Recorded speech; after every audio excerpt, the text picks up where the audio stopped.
بالله من الشيطان الرجيم. بسم الله الرحمن الرحيم.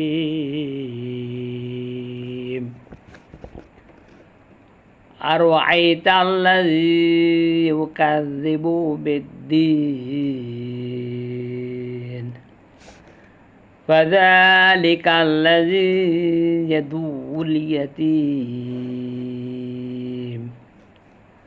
ولا يحض على طعام المسكين فويل للمصلين الذين هم عن صلاتهم ساهون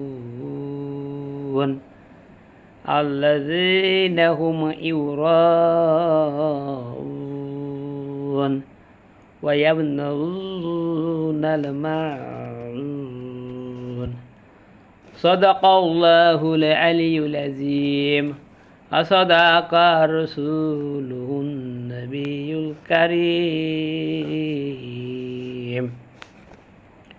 এরশাদ হচ্ছে, আমি বিতাড়িত শয়তান থেকে পানা চাইতেছি, পরম করুণাময় আল্লাহর নামে শুরু করছি। তুমি কি তাকে দেখেছো যে আখেরাতের বদলাকে মিথ্যা সাব্যস্ত করে? আখেরাতের বদলাকে মিথ্যা সাব্যস্ত করে। পরকালকে যারা বিশ্বাস করে না, ওই লোকই তো এতিমকে ধাক্কা দিয়ে দাঁড়ায় এবং মিসকিনের খাবার দিতে উৎসাহিত করে না।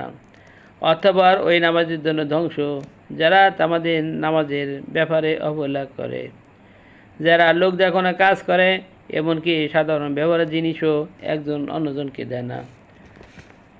মহান আল্লাহ তাআলা যা বলেছেন সত্য বলেছেন, আমাদের নবী হযরত মুহাম্মদ যা বলেছেন সত্য বলেছেন। বাসাব আমি আপনাদের সামনে পবিত্র কোরআন শরীফের সূরাতুল আল মাউন তেলাওয়াত করলাম, সূরার অনুবাদ পড়লাম। মহান আল্লাহ তাআলা যদি তৌফিক দান করেন এ ব্যাপারে কিছু আলোচনা করব। আপনারা সকলে মনোযোগ সহকারে শুনবেন এবং আর এগুলো শেয়ার করে দিবেন যারা অন্যরা এগুলো শুনতে পায় এবং মানুষ হিদায়াত প্রাপ্ত হয়। أرأيت الذي يكذب بالدين। মহান আল্লাহ তাআলা পবিত্র কোরআন শরীফের সমস্ত ভাষা আল্লাহর ভাষা আর সমস্ত কথাবার্তা আল্লাহ তাআলার কথাবার্তা। আল্লাহ তাআলা যুগে যুগে অসংখ্য নবী রাসূল প্রেরণ করেছেন মানুষের সুপথ পাওয়ার জন্য। যখন নবীরা দুনিয়াতে আসেন তখন দুনিয়া ছিল অন্ধকার যুগ, মূর্খের যুগ ছিল। ওই যুগের মানুষরা বর্বর ছিল, অশিক্ষিত ছিল, তারা দিন বুঝতো না, ইসলাম বুঝতো না, পরকাল বুঝতো না। তারা বিভিন্ন ধরনের নেশা করত, মদ খেত, গান বাজনা লিপ্ত থাকতো, চুরি ডাকাতি বদমাশি করত। আর আল্লাহ তাআলা ওই সময় নবী প্রেরণ করতেন মানুষের অসৎ পথ থেকে কীভাবে সৎ পথে আনা যায়। আর কোরআনের ভাষা আরবি ভাষা, আর মক্কার ভাষা ছিল আরবি। আল্লাহ তাআলা কোরআন আরবি ভাষায় নাজিল করেছেন যাতে আরবের লোকেরা এই কোরআন সহজে বুঝতে পারে। আর ওই আরবের যা আরব দেশটা ছিল খুব ভয়ানক অবস্থা। ওই দেশে মারামারি হাঙ্গামা সবসময় চলতো। দিন বুঝতো না, ইসলাম বুঝতো না। ওই যুগে আল্লাহর নবীকে আল্লাহ তাআলা দুনিয়াতে প্রেরণ করলেন। আর আল্লাহ তাআলা তিনি প্রশ্ন করেছেন, তিনি প্রশ্ন জবাব দিয়েছেন। আর আল্লাহ তাআলা জিবরাইল আলাইহিস সালামের মাধ্যমে যত নবী দুনিয়াতে আসছেন সমস্ত নবীদের কাছে জিবরাইল আলাইহিস সালাম আল্লাহর ওহী, আল্লাহর কথা আর আল্লাহর কোরআনের কথা পড়িয়ে পড়িয়ে শুনতেন। আর নবীরা তারা পড়ে পড়ে শুনতেন আর এগুলো মানুষের মাঝে প্রচার করে দিতেন। আল্লাহ বলেন, হে নবী তুমি কি দেখেছো যারা পরকালকে অস্বীকার করে, মৃত্যুপর জীবনকে অস্বীকার করে, আখিরাতকে অস্বীকার করে? ভাইসব আমরা প্রশ্ন করি ওইসব লোক কারা? নবীও প্রশ্ন করতে পারেন ওইসব লোক কারা? আল্লাহ তাআলা তারই উত্তর দিয়েছেন, ফাযালিকাল্লাযী ইয়াদুল ইয়াতীম। যারা আখিরাতকে অস্বীকার করে, যারা পরকালের জীবনকে অস্বীকার করে, ওই লোকে তো এতিমকে ধাক্কা দিয়ে বের করে তাড়ায়। যারা পরকালকে বিশ্বাস করে না তারা এতিমকে গলা ধাক্কা দিয়ে বের করে দেয়। এতিমের ঠিকমতো পাওনা দেন না। আল্লাহ নবীজি সাল্লাল্লাহু আলাইহি সাল্লামের চাচা আবু জেহেল যখন অনেক সম্পদশালী ছিলেন, ওই যুগের এক বৃদ্ধ লোক মৃত্যু সজায়। তিনি মৃত্যুর সময় আবু জেহেলের কাছে ওসিয়ত করলেন, ভাইজান, আমি আমার কিছু সম্পদ আছে, সম্পদ আপনার কাছে রেখে দিলাম। আমি মৃত্যু বরণ করার পর আমার ছেলে যখন উপযুক্ত হয়, সম্পদ যখন চায়, তখন তার সম্পদ ফেরত দিয়ে দেন। ওসিয়ত করতেন। করার পর একদিন ওই লোকটা মৃত্যুবরণ করে। বড় করার পরে ওই ছেলেটি আস্তে আস্তে বড় হতে থাকে। একদিন আবু জেহেল কাছে বলেন, চাচা, আমার আব্বা যে আপনার কাছে সম্পদ রেখেছিলেন, আমার সেই সম্পদগুলো ফেরত দিয়ে দেন, আমি সেই সম্পদগুলো চাষাবাদ করব। এ বলার সাথে সাথে আবু জেহেল ছেলেটির গলা ধাক্কা দিয়ে বের করে দেয়। বের করে দেওয়ার পর ছেলেটি রাস্তা দিয়ে কেঁদে হাঁটতেছিলেন। পথের মধ্যেই 3টি ছেলে বসে বসে গল্প করতেছিলেন। দেখে একটি বালক কাঁদতেছে। বালকটি ডাকতেছে, এই বালক, তুমি কাঁদো কেন? ছেলেটা আসার পর বলতেছে, আমার আব্বা মৃত্যুর সময় কিছু সম্পদ রেখে দিয়েছিলেন, এখন আমি সম্পদ চেয়েছি, এই সম্পদ চাওয়ার কারণে উনি আমাকে গলা ধাক্কা দিয়ে বের করে দিয়েছে। ওই ছেলে পেলে এরা বললেন, আচ্ছা, তুমি একটা কাজ করো, ওনার এক ভাইয়ের বেটা আছে মোহাম্মদ, তার কাছে নালিয়ে দাও, তার কাছে নালিয়ে দিলে তোমার সম্পদ ফেরত দিয়ে দেবে। ওদের উদ্দেশ্য ছিল যে মোহাম্মদ সাল্লাহ সাল্লাম যদি ওনার চাচার কাছে সে সম্পদ চায়, চাচার ভাইয়ের বেটাটা জ্ঞান বাঁচবে, সেই জ্ঞান ওরা দেখবে। ছেলেটা ছিল বেশি শিক্ষিত ছিল না, মূর্খ ছিল। একথা বলা পর ছেলেটি আল্লাহ রসুল সাল্লাল্লাহু আলাইহি ওয়াসাল্লামকে দিয়ে বলেন, আপনার চাচা আমার সম্পদ নিয়ে গেছে, আমার সম্পদ ফেরত দেন নাই। কথা বলার সাথে আল্লাহ নবী সাল্লাল্লাহু আলাইহি ওয়াসাল্লাম বলে, আসো আমার সাথে। তার সাথে যাওয়ার পর যে বলতেছে, আচ্ছা, আপনি অসম্পদ রাখছিলেন নি? তোমরা রাখছি, অসম্পদ ফেরত দেন। বলার সাথে সাথে সম্পদ দিয়ে দিলেন। ছেলেটি নিয়ে আল্লাহ রসুল সাল্লাল্লাহু আলাইহি ওয়াসাল্লাম আসতেছিলেন। এই সময় ওই পথের মধ্যে 3টি ছেলে যায়। আবু জেহেল বলতেছে, হে চাচা, আপনি আপনার বাড়িটার সাথে মিলন হয়ে গেছে, মিলে গেছেন। আপনার ছেলে আসলে আর অমনি সম্পদ দিয়ে দিলেন, আপনি আপনার সাথে সম্পর্ক হয়ে গেছে, আপনি আপনার বাচ্চার সাথে মিলে গেছেন। এ বলার সাথে সাথে আবু জেহেল বলল, হে বৎস, শুনো, মোহাম্মদ সাল্লাল্লাহু আলাইহি ওয়াসাল্লাম যখন আমার কাছে আসে, যখন আসার পরে আমার সামনে যখন দাঁড়ায়, তার মাথার উপরে দাঁড়ানো এক বিষধর সাপ আমাকে সবল মারবে।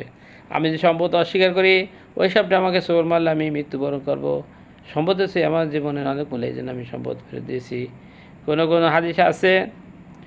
আবু জেহেল বলেন, মোহাম্মদ যখন ওই ছেলেটা আমার কাছে নিয়ে আসে, ওই 2 পাশ থেকে অস্ত্রের মতো ধারালো কি যেন আমার দিকে আসতেছিল। আমি যদি সম্পদ অস্বীকার করি, এর সাথে সাথে অস্ত্র আমার পেটের পিঠে ঢুকে যাবে এবং আমি মৃত্যুবরণ করি, এতে আমি সম্পদ দিয়ে দিছি। তাহলে বোঝা গেল যে আখিরাতকে অস্বীকার করে তারা এতিমের গলা ধাক্কা দিয়ে বের করে দেয়। ওয়ালা ইয়াহুদ্দু আলা তামিল মিসকিন, এবং মিসকিনকে খাবার দিতে উৎসাহিত দেয় না। অসহায় গরিব ভদ্রলোক গ্রামের আশেপাশে বসবাস করে, তাদের টাকা থাকে না, পয়সা থাকে না, অনেক সময় বাজার করতে পারে না, তারা হলো অসহায়, তারা হলো মিসকিন। তারা রাত্রিবেলা না খেয়ে জীবনযাপন করে। যারা পরকালকে অস্বীকার করেন, তারা মিসকিনকে খাবার দিতে উৎসাহিত করে না।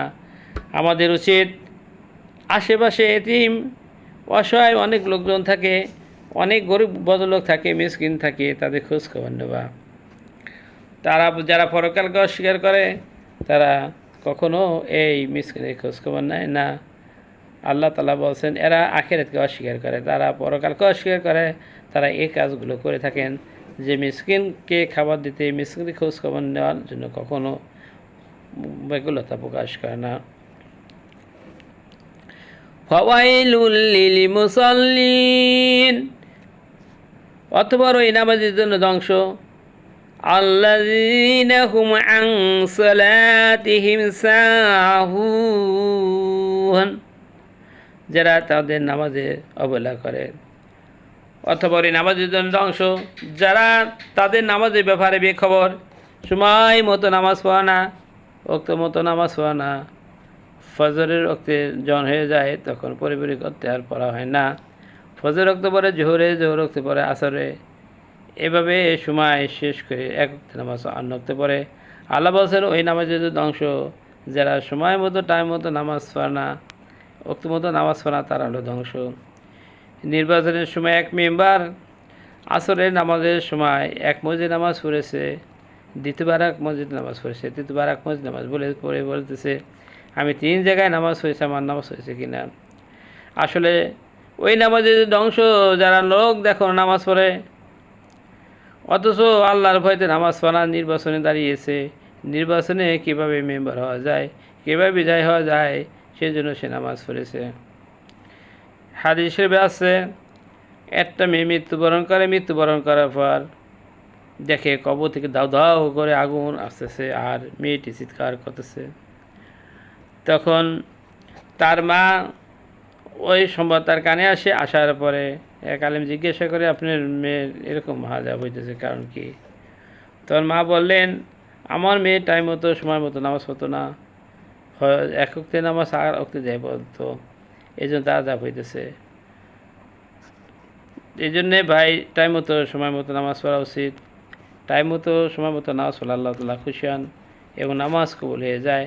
আর সময় মতো নামাজ না পড়লে, নামাজ অবহেলা করে তাদেরকে আল্লাহ ধ্বংস করে দেবেন। আল্লাযীনা হুম ইউরাউন, যারা লোক দেখো না কাজ করে, অনেক লোক আছে নামাজ পড়ে না অথচ সমাজ রক্ষা করে। এসব লোক ছিল মদিনায় বেশি। মক্কার যুগে এসব লোক তেমন পাওয়া যেত না। মক্কার যুগে যারা ইসলাম গ্রহণ করেছে আল্লাহ রসুল সাল্লাল্লাহু আলাইহি ওয়াসাল্লামের কাছে সবসময় থেকেছে। মক্কা থেকে মদিনায় যখন গেলেন, আল্লাহ নবীজি সাল্লাল্লাহু আলাইহি ওয়াসাল্লাম মক্কায় যখন ইসলাম বিজয় হয়ে গেল, হুকুম হয়ে গেল প্রত্যেকটা লোকের নামাজ পড়তে হবে, নামাজ না পড়লে তার শাস্তি তো হবে। বলার সাথে সাথে যারা নামাজ কোনো দিন পড়তো না, তারা নামাজের পড়তে যেত, হাজিরা দিত, আসলে তারা নামাজই ছিল না, লোক দেখো নামাজ পড়তো। একটা উদাহরণ দিলে বলা যায়, আব্দুল্লাহ বিন উবাই মদিনা শরীফে আল্লাহ রাসূল সাল্লাল্লাহু আলাইহি ওয়াসাল্লামের সাথে ছিলেন, 5 ওয়াক্ত নামাজ পড়েছিলেন, বিভিন্ন যুদ্ধ করেছিলেন, কিন্তু তিনি ছিলেন মুনাফিক। আর মুনাফিক হওয়ার পর আব্দুল বিন উবাই মৃত্যুবরণ করেন আল্লাহ রাসূল সাল্লাল্লাহু আলাইহি ওয়াসাল্লাম তার জানাজায় যেতেছিলেন। পথে মধ্যে আল্লাহ রাসূল সাল্লাল্লাহু আলাইহি ওয়াসাল্লাম সাহাবী জিজ্ঞাসা করলেন আপনি কোথায় যান? বলতেছে আব্দুল বিন উবাই মৃত্যুবরণ করেছে তার জানাজায় পড়ার জন্য। তিনি বললেন আপনি তার জানাজা পড়াবেন না? কেন? সে ছিল মুনাফিক। আল্লাহ তো আমার কাছে কোনো নাজিল করে নাই। আল্লাহ রাসূল সাল্লাল্লাহু আলাইহি ওয়াসাল্লাম সেই আব্দুল বিন উবাই নামাজে জানাজায় গেলেন, যাওয়ার পর আল্লাহর কাছে আবেদন করলেন। আল্লাহ বললেন হে আল্লাহ নবী, তুমি যদি 70 বারও দোয়া করো আমি আর দোয়া কবুল করব না, কারণ ওই ছিল মুনাফিক। আল্লাহ যখন ওহির মাধ্যমে জানাই দিলেন 70 বার দোয়া করো কবুল করলে হবে না, তখন আল্লাহ নবী সাল্লাল্লাহু আলাইহি ওয়াসাল্লাম বললেন আমি 71 বার 70 বেশি দোয়া করব, তাহলে আল্লাহ আমার কথা শুনবেন। এই রাসূলুল্লাহ সাল্লাল্লাহু আলাইহি ওয়াসাল্লামের কথা বলার সাথে সাথে আল্লাহ ওহী নাযিল করলেন হে রাসূল, তুমি যদি তার জন্য কিয়ামত পর্যন্ত দোয়া করো তাও আমি দোয়া কবুল করব না, কারণ সে ছিল মুনাফিক। ওয়ায়ামনাউনাল মাউন, এমনকি সাধারণ ব্যবহারের জিনিস একজন অন্যকে দেয় না। ব্যবহারের জিনিস বলতে বোঝায় কোদাল, কাঁচি, খুন্তা। কোদাল নিত্য প্রয়োজনীয় জিনিস একজন অন্যকে দেয়। আগেকার যুগে মানুষেরা যারা জমিদার ছিলেন তাদের অনেক কোদাল ছিল, কাঁচি ছিল, খুন্তা ছিল। গরিব মানুষদের ছিল না। গরিব মানুষেরা অনেক সময় বড় লোকের কাছে কর্জ নিত, ধার নিত, অনেক বড় লোক দিত, আবার অনেক বড় লোক দিত না। এক বড় লোকের কাছে এক গরিব লোক যে বলে চাচা আমার কোদালটা দরকার, 1 দিন 2 দিন 3 দিন ঘোরায়, 3 দিন পর বলতেছে যে আমার কোদাল ভালো না, কোদাল ভাঙ্গা। লোকটি তাকে দেখে মাথার নিচে কোদাল। লোকটি বলে আল্লাহ চাচা আপনার কোদাল যদি নষ্ট হয়ে যায় আমি কোদাল ঠিক করে দেবো। তখন তাকে দেখে দিই না কোদালটা ভাঙ্গা না, কোদালটা ভালো। তখন বলতে চাচা আপনার ওই কোদালটা আমাকে দেন। তো বলতে দেওয়া যাবে না। তখন বললে আপনি যদি আগে আমার কথাটা বলতে তাহলে আমার এত কষ্ট হতো না। এ যারা নিত্য প্রয়োজনীয় জিনিস একজন অন্যজনকে দেয় না, তারা আখিরাতকে অস্বীকার করে, পরকালকে অস্বীকার করে। ভাই সাহেব আসুন আমরা সূরা মাউনের আলোকে জীবন গঠন করি, তাহলে আল্লাহ তাআলা আমাদের একটি সূরা যদি জীবনে ধারণ করতে পারি, আল্লাহ তাআলা একটি সূরার মাধ্যমে জান্নাত দিয়ে দিতে পারেন। আমি আপনাদের সামনে যা কিছু আলোচনা করলাম ভুল ত্রুটি হয়েছে আপনারা মাফ করে দেবেন। আর মহান আল্লাহ তাআলাকে মাফ চাই, আল্লাহ আপনি আমাদের মাফ করে দেন। আসসালামু আলাইকুম ওয়া রাহমাতুল্লাহি ওয়া বারাকাতুহু।